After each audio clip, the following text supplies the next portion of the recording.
I stay with 10 grandchildren who are all orphans.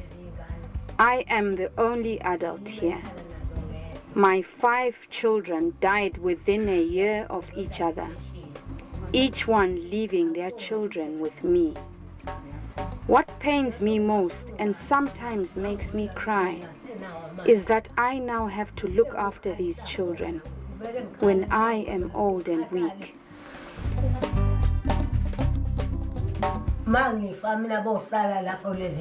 I want them to grow up and have a better future, because when I die, they will be left completely on their own.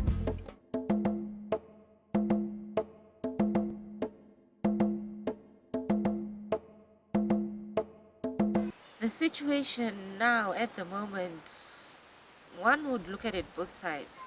That now it's better because at least the HIV has been controlled to a certain extent. People are getting more educated about it, and people tend to see it every day on TV. They hear it on radios, abstain and this and that.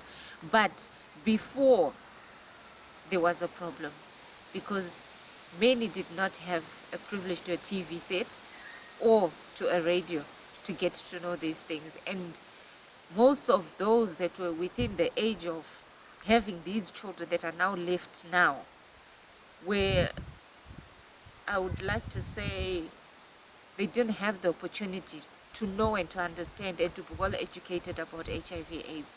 Hence, there's so many deaths. Hence, there's so many orphans that were left behind. HIV/AIDS has led to a significant loss of lives in Africa. To date, no cure has been found to deal with this deadly virus. A lot, however, has been done to highlight the virus and document people suffering from it.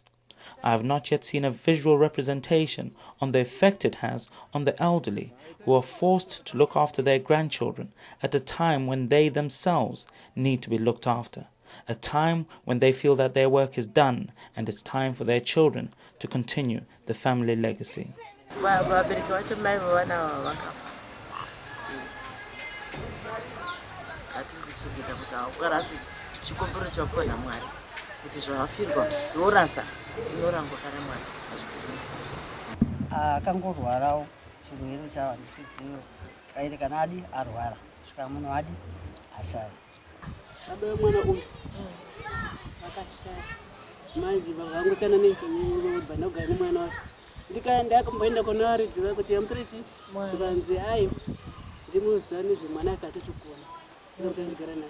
These are just some examples of a grandmother forced to look after her grandchildren.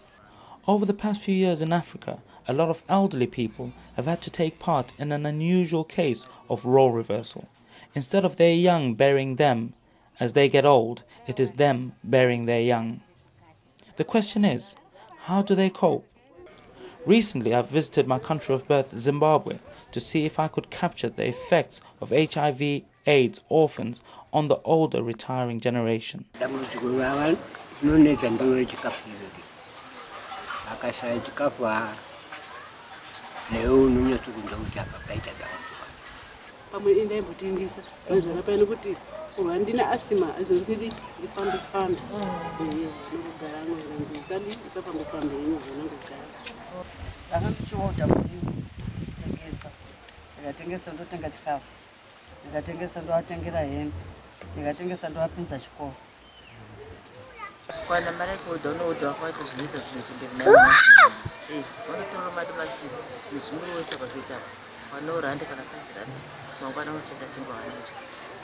Hope is Vital is an organization that caters for children who are orphaned mostly due to HIV/AIDS, children who are living positively, and other vulnerable children.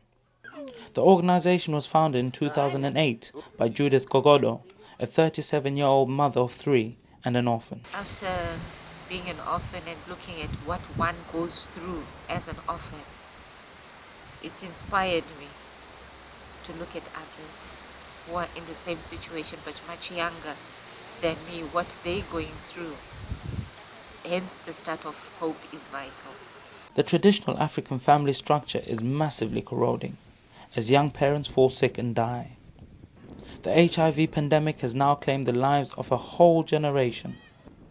The elderly will now never have the pleasure of enjoying their retirement. Instead of them being looked after by their children, it is now them who have the responsibility of looking after their grandchildren. It has left a very big gap between the grandmother and the grandchild. Hence, the grandmother is 80, 70 years old, but is still looking after a child that is 4 years old or 6 years old.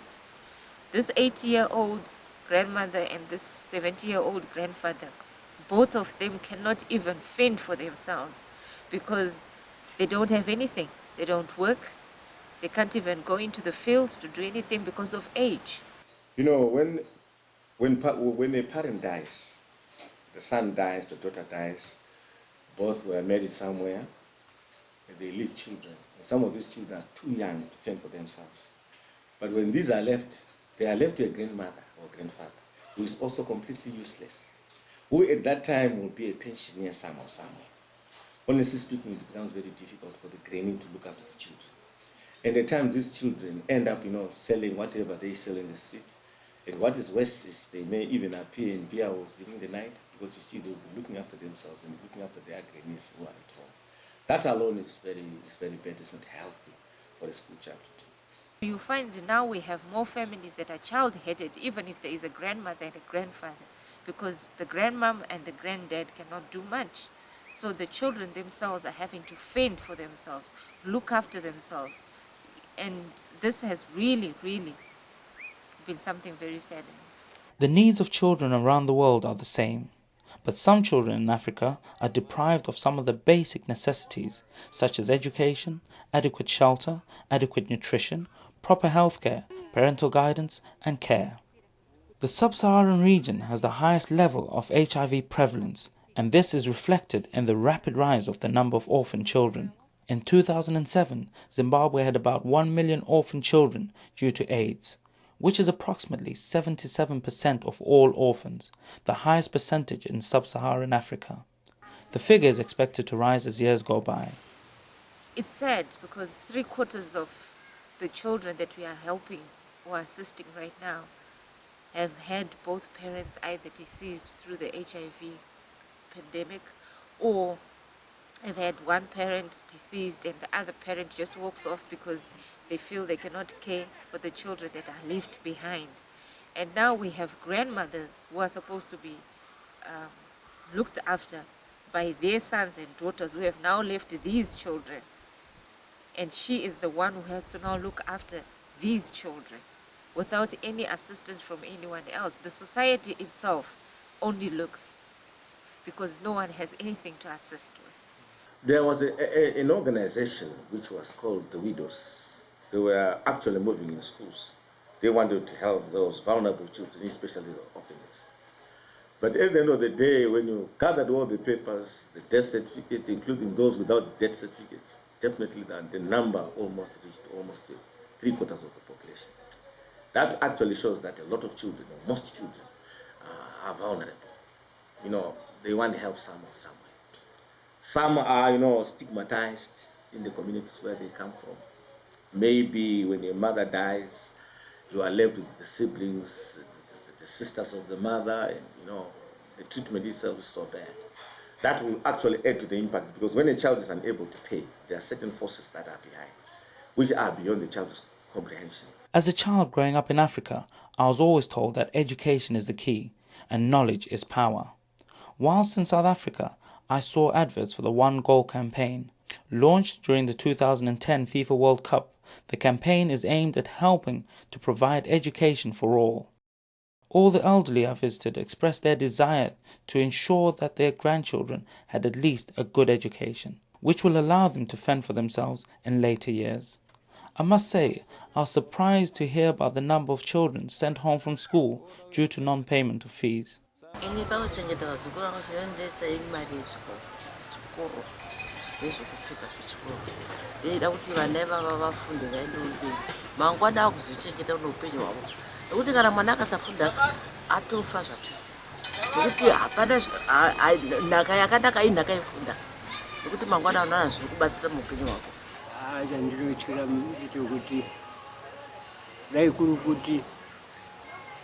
ndichifembirwa kuti akwanisi kufunda opedza chikoro chavo ini ndiye ndisisina dambudziko ivo vanenge vakubatsira vega kangaibvei kana vaine musoro akadii yakanaka neni ndinoenda kubatsirwawo navo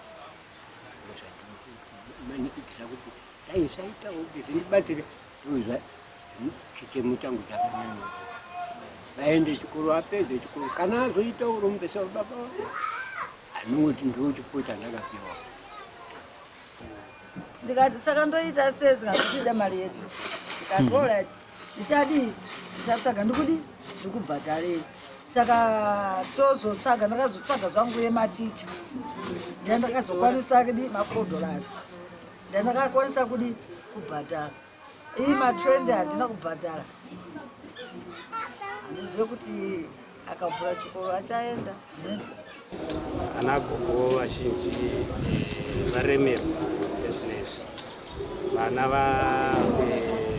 vasara vasina vabereki saka kuti anagogo vachiwana pekutangira nezvinezvi kuti vasumudzire vazukuru vavo vawane kana kuti vavape chikafu zviri kunetsa kwekuchiwana kwacho saka tiri kutososa kubva kune vamwe vanhu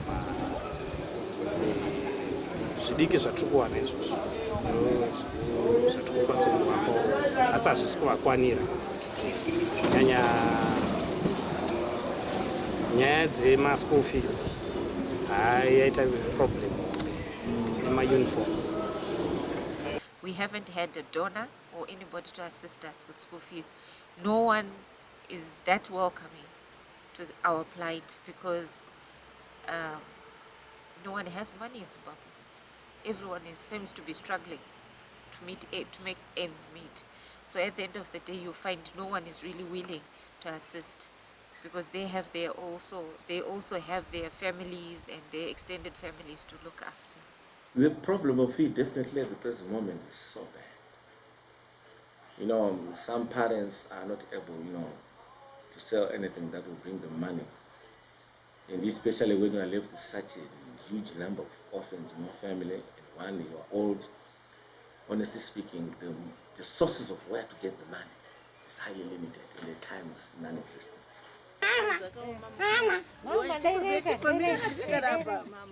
Lumbered with the duties of bringing up grandchildren and having gone past the age of retirement, most elderly find it difficult to provide the basics for their grandchildren.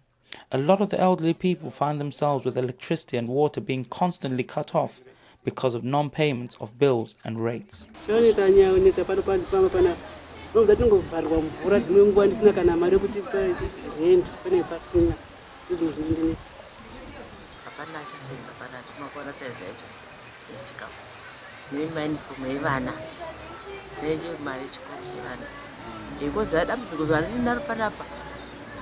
mvura ndakabhenda ndakafatwa mvura izvia ndakavhurisa ndapuwa nemwananzvadzi yangu kamari ka100 saka izvio ndizvo ndasarwa ne100 mageti tanga yakauyawo nokumageti nongoziva kumageti ndiwe hapo hapo ndokunorwadza maningi kwangoona vauya kuzokukira mageti pano kana dai mari yacho ukaiwana musi waunoiwana yacho faindi yacho inenge yakapfuura iyi yanga yachajwa yacho handizvo zvokutaura kwani ndiko kuti iye zvinhu handisisina chi okuti ndingagoni kwasimudza wese kuti adi ayaruke panguva ino asi kudhara kuendekana nemakombo angu ndaigwanisa kuti kuzoshandira handiti ndichidi ndichiyarusa mhuri yangu iye zvino kusimuka kwache panapa kuti ndinohodha ndozouya ndichitengesa makombo acho adi aakundirwadza. The death of a parent has a tremendous impact on communities, but it leaves a child traumatized and emotionally distressed. This will have an adverse effect on a child's education and overall social life. At a time when a child is supposed to be focusing on education, developing a career, and making friends, most children are busy caring for their loved ones and helping with everyday household chores. Some are vulnerable to abuse and are forced to resort to various forms of labor in order to survive. We try and encourage them not to be promiscuous, not to get into, beer halls, just to get $1. which is one of the main things that is really happening, and that these orphans and vulnerable children are really pushed to most of the time because there is nothing to eat in the house. The 13 or 15-year-old girl is pushed to the extent that she goes and falls in love with an old man. That old man is probably leaving his wife at home who's HIV positive and dying, and wants the 16-year-old who's much younger and good looking. Some of these children, they are sexually abused because, they moved during the night. And some of these are too young to make a decision on themselves.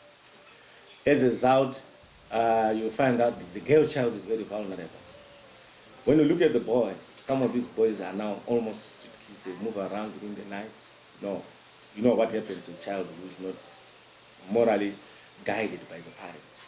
Whatever they do things which are not proper. You see, there's a lot of indiscipline among these children. And at times when they are told to go to school, definitely some do not even appear at the school. They rather, run around in the streets. That is a negative impact, especially when you look at the young generation who we are anticipating may be the fathers tomorrow. Hope is Vital told me that they are committed to being in a strong position to help in removing HIV and the stigma attached to it in Zimbabwean society. They are focused on promoting the management of HIV/AIDS to lessen the burden of HIV/AIDS and poverty on child and grandparents-headed households, and effectively enable society to respond and cope to the epidemic and its negative effects. I'm just grateful for the fact that at least now HIV is being taught in schools. There are people who are going around, there are clubs. Everywhere HIV is being well educated. Everyone is trying to be well educated about HIV. Hence, it will help and assist even the children that we have as orphans. At least it's not scary to speak to the child concerning HIV/AIDS. The state is run under National Aid Councils and peer education, where children make decisions as to what they want to do under the programs of Choose Life. During these programs, you are very much entertained because this is the time when you hear what the child feels like and things like. And by so doing, we feel such programs are very, very combative in terms of what the children may do without any guidance whatsoever. And we have some workshops that are held. We have road shows which are also being conducted. What are they for? They are meant to rehabilitate the behavior of some of the negative inclined children. Hope is Vital believes in compassion, integrity, transparency, teamwork, communication, and interaction.